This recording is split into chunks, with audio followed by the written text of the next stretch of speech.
we go. Work. Let's go. Eyes up. 1, 2, 3.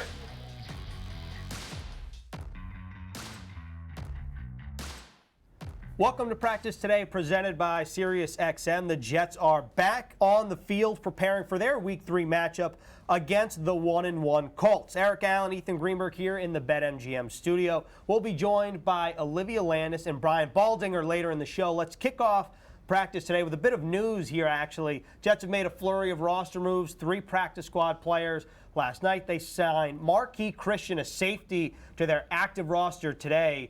But from a broad stroke level, EA, where do the Jets go from here, 0-2, facing a difficult team in the Indianapolis Colts, Week 3? Well, you're right. The Colts might be like a shark right now, smelling blood in the water. The Jets 0-2 right now, looking for their first victory of the season, going to Indianapolis this weekend. But while some people will look back and say, hey, the Jets experienced a lot of problems during the first 2 weeks, if you're on that field right now on a beautiful day in Florham Park and you're Sam Darnold, you're thinking about the opportunity ahead because you have 2 games in a matter of 5 days. You host the Colts. You are in Indianapolis on Sunday, and then you host the Denver Broncos Thursday night.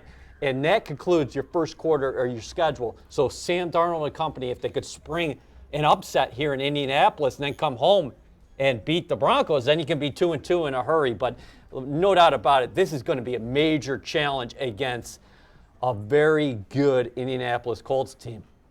Sam Darnold, that leads us to today's headline, which is that the injury bug continues to bite the Jets and affect that guy right there, Sam Darnold, because on the outside, what was supposed to be Brashad Perriman and Denzel Mims, Sunday might be Josh Malone and X. We don't know. It might be probably Chris Hogan. If he's healthy, he'll be limited in practice. Yeah, well, you started training camp. Vincent Smith goes down. Jeff Smith went down. Denzel Mims didn't practice throughout training camp. He's on injured reserve. He's not even available to come back until after that Broncos game Thursday night. Jamison Crowder is dealing with a hamstring injury. He was unavailable, of course, against the 49ers. Brashad Perriman has an ankle injury. Crowder is the guy more likely to be back quicker in the lineup. Perriman, it sure looks like it's unlikely that he'll be available this weekend and even the following game against the Denver Broncos. But the Jets are holding out hope as we look at LaMichael Pirine right now, who will be limited in practice as well, that, hey, maybe Crowder can get on the field, run a little bit here later this week, and you never know. Maybe there's a shot they can get him back. Let's dive into this wide receiver group a little bit deeper, because we know about Brashad Perriman, Jamison Crowder, those guys are hurt, Denzel Mims on IR. Jeff and Vincent Smith could return from injured reserve after this game in time for Week 4 Thursday Night Football against the Denver Broncos. But I think we need to discuss who could be up on Sunday. The Jets and every NFL team right now, you can elevate 2 practice squad players for each game. Josh Malone was elevated for 2 games. He signs to the active roster. So do you think there could be somebody on the practice squad that could get the call up for Sunday? There's the defense right now, Marcus May in the back. I do think there is a rookie, an undrafted free agent out of Georgia who was making some plays in training camp, a lengthy guy, good catch radius, and that's Lawrence Cager. Lawrence Cager is on this team's practice squad, so maybe later in the week he would be elevated. Is that a Saturday play for the Jets personnel department? Because, again, like you mentioned, late in that game when Chris Hogan went out, your 2 healthy receivers were Chris Hogan and Josh Malone and Braxton Berrios, excuse me. So you had to do a lot of changes on the fly, a lot of adjusting on the fly. And Adam Gase said, we were using our tight ends a lot in blocking situations, but let's see if they also can get Ryan Griffin and Chris Herndon more involved in the passing game this weekend. Lawrence Cager had an impressive stretch towards the end of camp, and he's one of 3 practice squad wide receivers. Jaleel Scott, former 4th-round pick of the Ravens, and, of course, DJ Montgomery, who joined the Jets at the end of August. But what do you think about the way Sam Darnold has played through his first 2 weeks with a revolving door at wide receiver? Well, he's holding on to the football. He's got 1 interception through 2 games. He's connecting on nearly 63% of his passes. Is actually 62.7%. I'm looking at his stats through two games. That's game what he did against the 49ers, right. But 2 touchdown passes, 1 interception. He should have good feelings as far as facing the Colts. Remember, as a rookie, he faced Frank Reich's Colts in 2018, and Darnold was great that day. 24-30 for 280 yards, 2 touchdowns, and 1 interception. One of those scoring passes went to Chris Herndon, a fellow rookie at the time, and that's the guy who I think could really help Darnold here as the Jets continue to juggle the personnel at the receiver position, is Herndon, him stepping up and becoming more of a part of this passing game. Sam Darnold, we saw earlier, only 179 passing yards against the 49ers. And Pro Football Focus graded him as the number 7 overall quarterback, number 6 for a passing grade in particular. And Sam Darnold, I mean, despite the circumstances with the injuries at wide receiver, and I know the numbers all aren't great, but I think he had definitely a better game in week 2 than he did week 1. So what does he need to do in week 3 now to keep improving his game and potentially get a victory? Well, the entire offense has to finish drives. They got in the red zone a couple times early against the 49ers, weren't able to convert with touchdowns. The Jets need touchdowns, Greens. Through 2 games, they have been outscored in the first half by a score of 42-6. Field goals aren't going to cut it. The Jets did move the ball. They were more effective on 3rd down, and that meant they were making some gains on 1st and 2nd downs. Now when you get down there, you can't take a sack because that pushes you back and you have to settle for a field goal. When you have a 3rd and 1 and a 4th and 1 at the 20-yard line, you got to convert. So the Jets did take some strides offensively, but they have to finish when they're down there with touchdowns. You win in this league by scoring points. Field goals are not going to cut it. They won't cut it this weekend in Indianapolis. From one 3rd overall pick to another, let's talk about Quinn Williams, who had debatably his best game as a New York Jet, 2 sacks against the Niners on Sunday. For more on him, let's hear from Olivia Landis for our sideline report. Liv, what can you tell us about Q? Yeah, the 2nd-year defensive lineman Quinn Williams came into training camp this year and talked about how he wanted this offseason to get into the best shape of his life. That way he could outperform his rookie year. In week 2, he did just that. Versus the San Francisco 49ers, he recorded 7 tackles, 2 of which were a tackle for loss, 2 sacks, and 1 forced fumble. It was Williams' first 2-sack game in his entire career. Now, how did he perform so well against the 49ers? He was disruptive in the run game. He got off the ball quicker. And it doesn't necessarily come as a surprise, but these are the leaps and bounds that head coach Adam Gase wanted to see out of Williams in his 2nd season. He talked about how he regretted his game against the Bills. He thought he could outperform himself, and we saw him do that in the 49ers game. Now, what does this mean for the week ahead against the Colts? Well, Quinn Williams is going to have a challenge. He's expected to line up against left guard Quentin Nelson. And Quentin Nelson, also a former first-round pick himself. He's in his 3rd year with the Colts. He's along a very talented offensive line. Through the first 2 weeks of the NFL, they are currently ranked 9th in sacks allowed per pass attempt. So he's got a challenge ahead in week 3 against Quentin Nelson. Thanks, Liv. Appreciate it. We'll hear from you later on in the show. And Liv brought up a great point about Quentin Nelson, because Quinn Williams and that entire Jets defensive line is going to have a tough test in week 3 against a very good Colts offensive line. And the Jets defense, they were boom or bust against the run against the Niners. We know about Raheem Mostert, 80-yard run. Jerick McKinnon had a 55-yard run. Well, outside of that, let me just read you these averages. Raheem Mostert averaged 1.7 yards per carry outside of his big gain.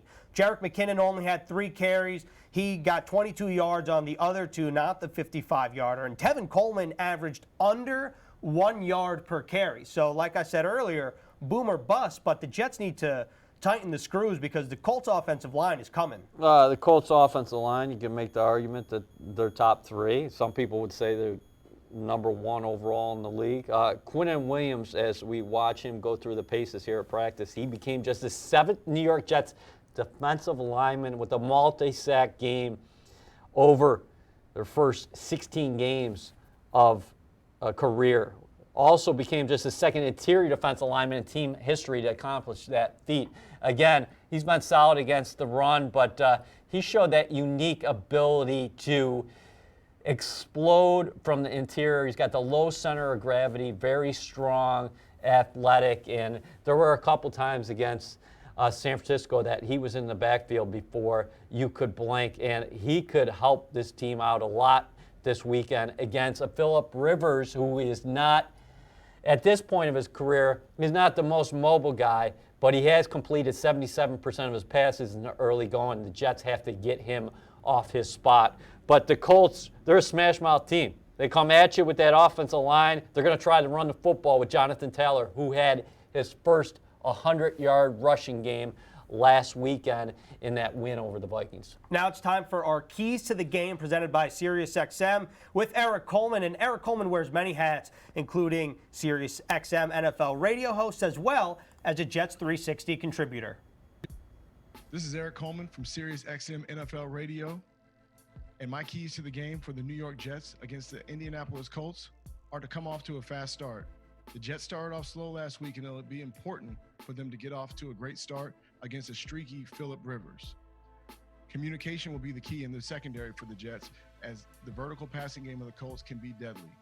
But on the same side, Phillip Rivers is known to give you a couple of opportunities for interceptions in the back end.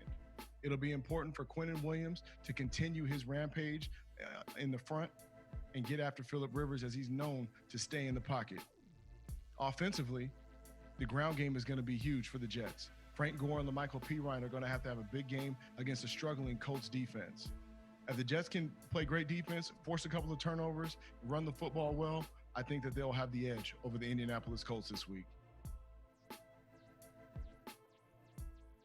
Thanks, Eric. Let's take a look at today's injury report presented by Atlantic Health. The guys on the top, the clump on top, is the players that will not practice today. Brashad Perriman, Jamison Crowder, Connor McGovern, and Quincy Wilson. No real shockers there. The guys below, the four guys that'll be limited. And really, let's focus on the final two guys, LaMichael Pirine and Kalen Ballage, because this Jets running back group that was originally one of the deeper positions now becomes one that's a little questionable as the season goes on here in the early parts. Le'Veon Bell on injury reserve until at least after the Broncos game, so he'll miss the next two games. There's Josh Adams. He got in the end zone week 1 against the Buffalo Bills. We were seeing before number 22, LaMichael Pirine. He got in some action late against the 49ers.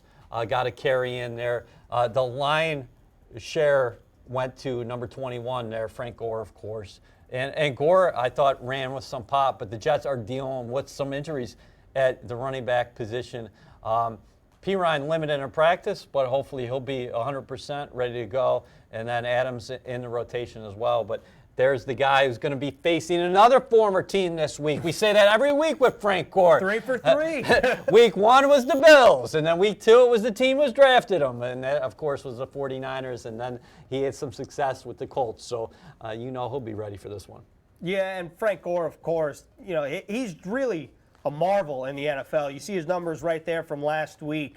And something that I have my eye on in terms of the running backs is Josh Adams has now been called up in back-to-back weeks.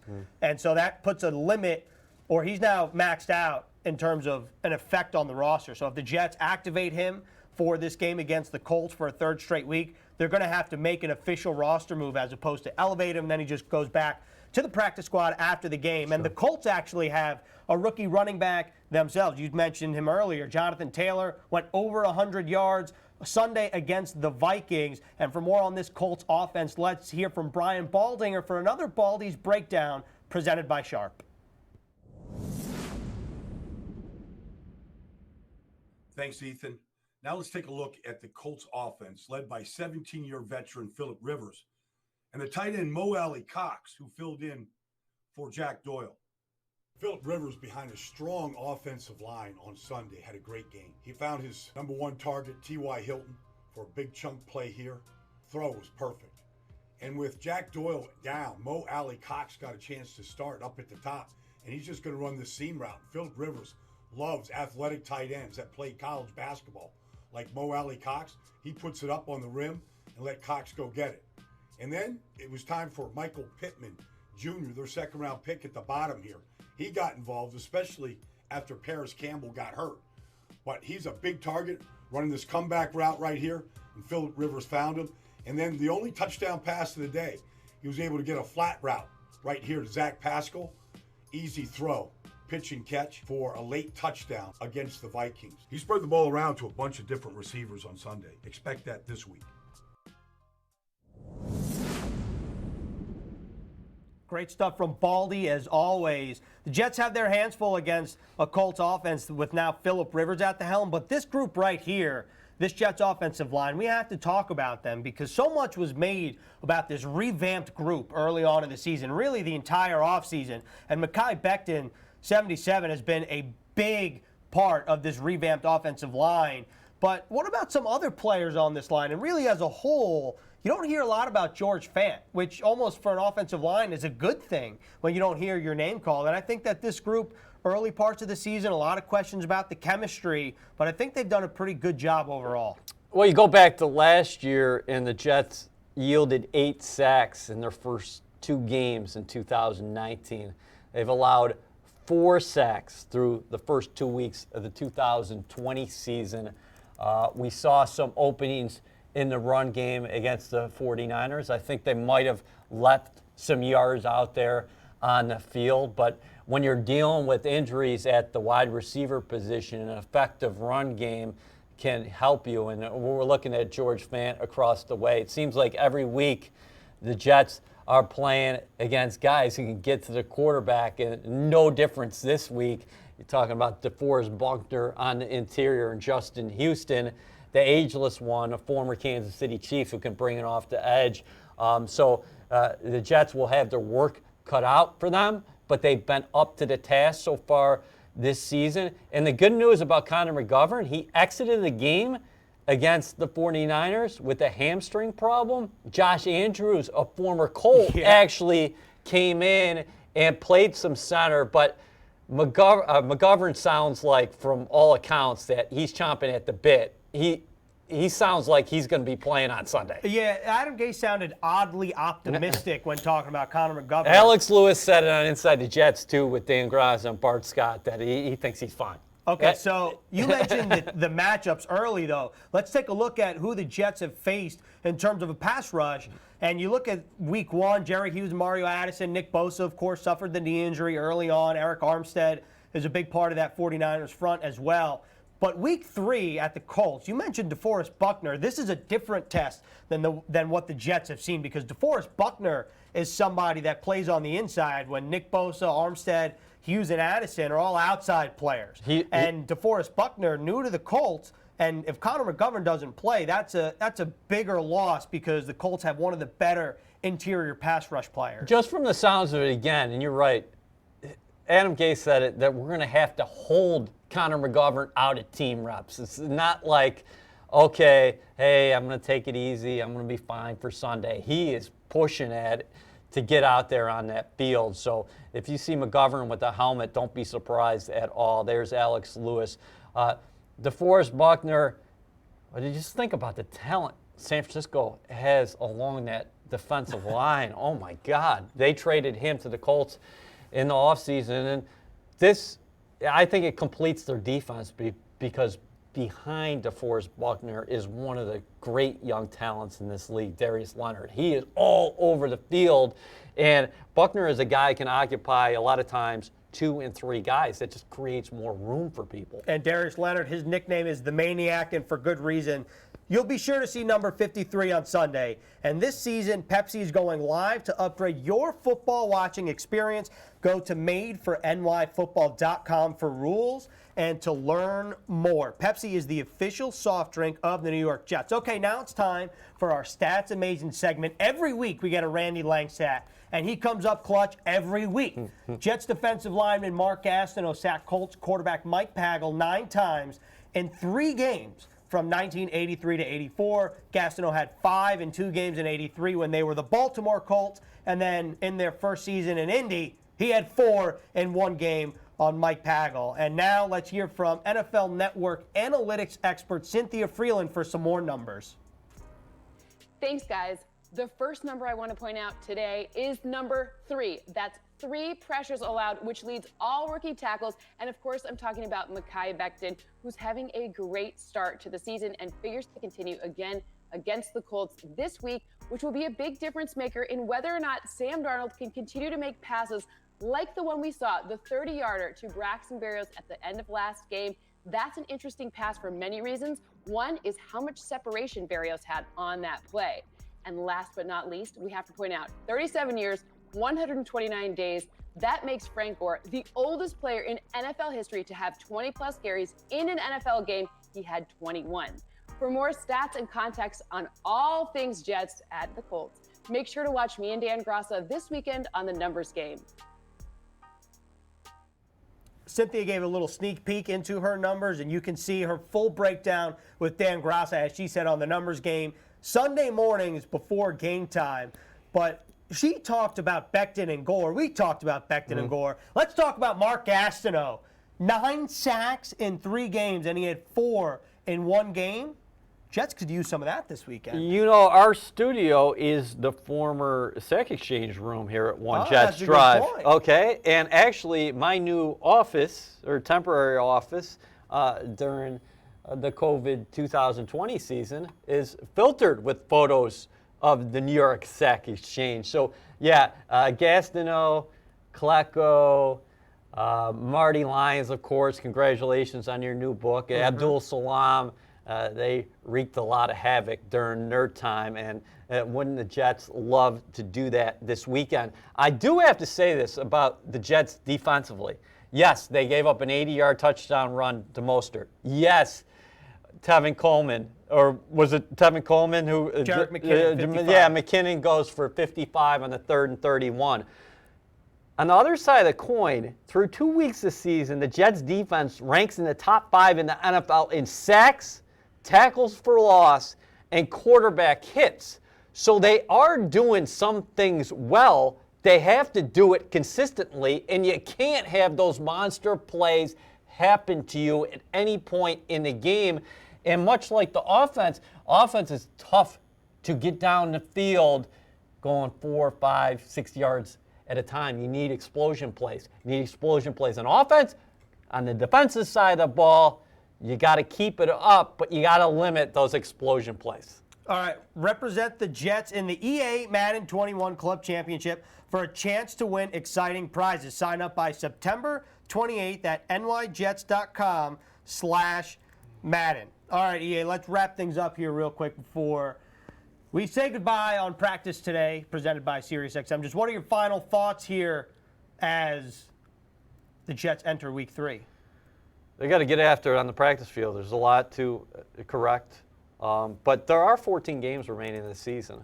I know the mood out there, and fans, rightfully so, are very upset right now, but I think this team can improve. They will get improved. They will improve, and they need some health on the outside. It's going to be interesting to see what their game plan is this weekend, heading into it, knowing not only do you not have Jamison Crowder, but likely you won't have Brashad Perryman on the outside. So at least you have the practice week ahead to prepare for that, as opposed to adjusting on the fly where you're only 2 healthy guys on the outside. Are Braxton Berrios, who plays the slot, and then Josh Malone, who's just activated from the practice squad. So let's see what that game plan is going to be Sunday. Defensively, got to limit the explosion plays because there has been a lot of good. All right, so we're going to have some fun here. Now that we've talked about the game ad nauseum and the Jets and the Colts, we're going to have some fun to wrap things up. We'll bring back Olivia Landis for our hurry-up offense. We have 1 minute, 3 questions, 1 minute per question. Liv, I'm coming to you first, okay? So. Okay, I'm ready. Quinn Williams, of course, you talked about him. He had a breakout game Week 2 against the San Francisco 49ers. So let's start the clock. Oh, wow, the clock already started. Jumping the gun here. All right. Gotta hurry up. On my count. Here we go, Liv. Which Jets player do you think will break out in Week 3? Start the clock now. I'm going to stay on the defensive side of the ball. I'm going to go with linebacker Jordan Jenkins. through 2 weeks, he only has 1 sack. However, we talked to him, I did as well personally, before the season, asked what are your biggest goals? He said he wants to be an elite pass rusher. So I'm going to say that he's going to have a breakout game in week 3. He only has 1 sack so far. I think another one's coming. EA? Chris Herndon, his first career touchdown reception came against the Indianapolis Colts in 2018. He dropped a ball in the end zone last week that he makes the catch 9 times out of 10. I think that coming off of a missed season, he's going to continue to grow more comfortable out there being on the field. And that chemistry, we're going to see that develop with Sam Darnold. The Jets need him. All right, I'm going to LaMichael Pirine. Had a limited reps against the San Francisco 49ers, had 9 of them, had 3 carries. I think he'll see more work in week 3. All right, now we're going back to EA, then Liv, I'll come to you.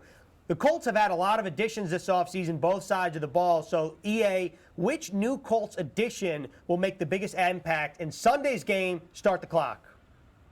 Oh, wow. I'll say DeForest Buckner. But on the other side of the coin, the Jets have to make plays in the defensive backfield this week because Phillip Rivers at times is going to take some shots, and the Jets will have opportunities to get their hands on the football. He's got 3 interceptions so far this season, but Buckner is a guy you got to deal with, and I'm going to be fascinated to see how the Jets attack him up front. Liv, you got 32 seconds.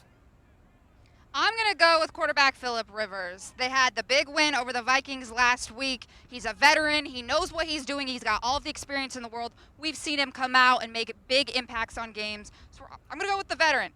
All right, that's a good answer. I got 15 seconds left.